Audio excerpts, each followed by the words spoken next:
At the beginning of the film, a planet called Krypton is shown where its inhabitants are worried because the planet is gradually dying.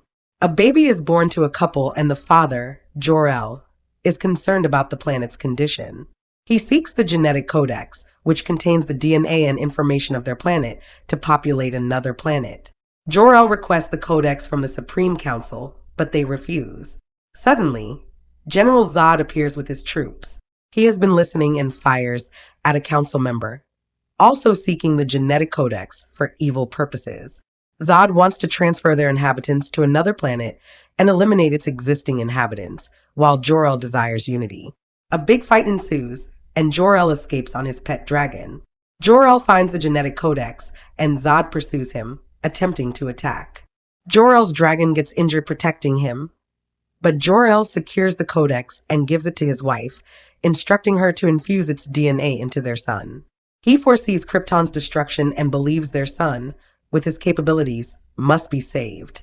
They send their son away in a spacecraft, and Jor-El gives his wife a key. Jor-El's wife cries, but they proceed. Zod returns, kills Jor-El, and tries to stop the spacecraft.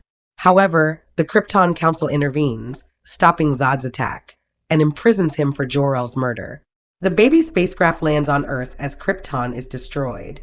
The story then shifts to the present, introducing Clark, a fisherman with superhuman abilities. When an aircraft crashes, Clark immediately goes to help. He uses his powers to stop a falling tower, but the aircraft explodes, causing him to fall into the water.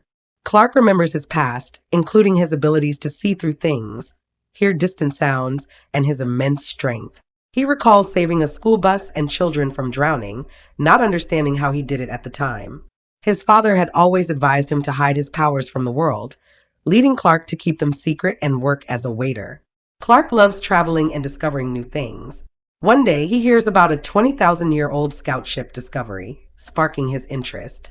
Lois, a news reporter, also visits the site, seeking an enticing story.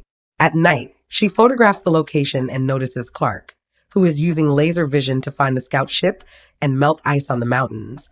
Clark finds a module in the scout ship and activates its central computer with a strange key, allowing him to communicate with his father, Jor-El. Jor-El explains that he and Clark's mother sent him to Earth as Krypton was being destroyed, and that Jor-El was killed in pursuit of the genetic codex. He reveals that Clark's DNA was matched with the genetic codex, granting him superhuman abilities, and provides him with a costume. Lois witnesses all of this, takes photos, and is attacked by an artificial intelligence model. Clark rescues her and leaves with the scout ship. Shocked, Lois goes to her new supervisor, suggesting they publish the story, but the supervisor dismisses it. Lois shares the news with another reporter. Meanwhile, Clark has embraced his identity as Superman and is flying fearlessly. Lois visits Clark's house, meets his mother, and visits his father's grave. Clark arrives and asks why she's following him, to which Lois replies he seems awkward and wonders why he hides his abilities. Clark then shares a memorable incident from his life. One day, Clark was traveling with his father and mother, and their dog was also with them. A big storm broke out, and a tornado began engulfing everything. They all got out of the car, but their dog was left behind. Clark's father went to rescue the dog, but became trapped himself. Clark wanted to help, knowing he could save him, but his father gestured to him, forbidding him from revealing his superhuman abilities to anyone. Clark couldn't go near him, and the tornado took his father away. His father is no longer alive, but Clark still remembers his advice, questioning why he should bring his superhuman powers before the world if he couldn't even rescue his own father. Lois reassures him, saying he is doing good for the world. Clark tells his mother he has become Superman and now understands his strength. His mother weeps with happiness but fears he will leave her. Clark promises to stay. Satellite photos reveal a spacecraft moving towards Earth, and a message is received demanding the return of their planet's inhabitant, threatening Earth's destruction if refused. Everyone is worried, and they consider sending Clark back for their safety. The news supervisor reveals this information to the public as it's no longer a secret. General Zod has also arrived on Earth from Krypton. Soldiers and agents search for Superman. Not wanting to cause chaos, Superman surrenders. He is taken to a room where Lois interrogates him, with the military listening through a glass. Clark tells them he surrenders for their security and asks to be sent to Zod. They realize he is not a threat. Superman is brought to an open field where Krypton inhabitants arrive to retrieve him. They ask Earth's military to let them take Lois, but the military refuses. Lois agrees to go with them anyway. Lois is imprisoned on Krypton. General Zod tells Superman that Krypton is destroyed and he needs to populate Earth, demanding Superman's help and the location of the genetic codex. Superman claims ignorance, and Zod threatens to create a new Krypton by killing everyone. Meanwhile, Lois in her chamber uses Clark's mysterious key to activate the spacecraft, and Jor-El reappears. He tells Lois he built the spacecraft and knows its functions, instructing her to follow his directions. He leads her outside, and they are attacked by Zod's military. Lois returns to Earth in a spacecraft with Jor-El's help. Jor-El tells Superman to use his power to break the spacecraft door, which Superman does. Outside, he feels more powerful in the sunlight. Lois's spacecraft begins to crash in space, but Superman rescues her and brings her to safety. General Zod arrives on Earth and confronts Superman's mother, demanding to know where her son and the genetic codex are, threatening her.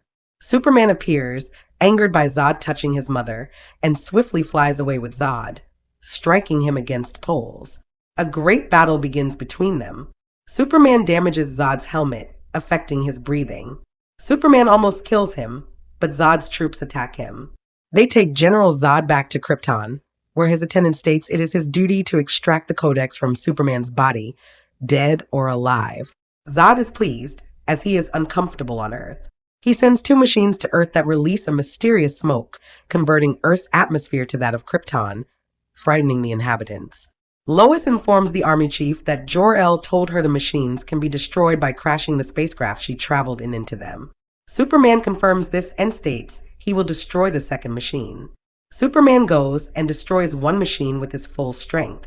Lois and the army chief travel in the spacecraft to destroy the other, but Zod's main agent stops them.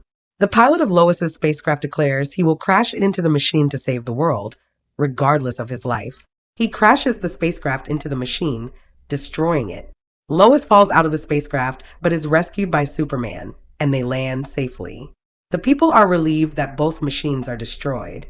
General Zod reappears, enraged that Superman foiled his plan, and attacks him. Their fight moves into a building. Zod begins to use his laser vision on innocent people, endangering their lives. Despite Superman's pleas, Zod doesn't stop, forcing Superman to reluctantly kill him to save the people. Superman weeps after killing him. Later, Clark, as Superman, goes to Lois for a news reporter interview. Lois offers him a job, smiling and saying, "Welcome to the new planet." The movie ends on this scene.